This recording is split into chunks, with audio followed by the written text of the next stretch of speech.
Model Paula Verhoeven tiba-tiba mengungkap kesepakatannya dengan Enes, pria yang disebut-sebut sebagai selingkuhannya kala proses cerai dari Baim Wong. Paula Verhoeven mengaku, Enes awalnya memang berniat untuk memberikan kesaksian dalam sidang perceraiannya dengan Baim Wong. Namun sayang, Enes secara tiba-tiba membatalkan niat tersebut.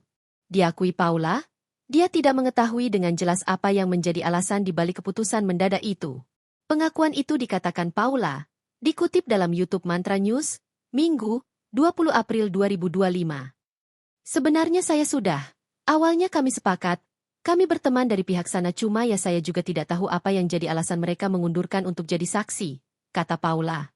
Menurut Paula, keputusan tersebut tidak hanya berdampak pada dirinya, tetapi juga pada pria tersebut beserta keluarganya. Perempuan yang kini berstatus janda 2 anak tersebut menyatakan bahwa proses perceraiannya memberikan banyak pelajaran berharga dalam hidupnya. Salah satu yang paling ia sadari adalah pentingnya membangun kemandirian dan tidak sepenuhnya menggantungkan diri pada orang lain.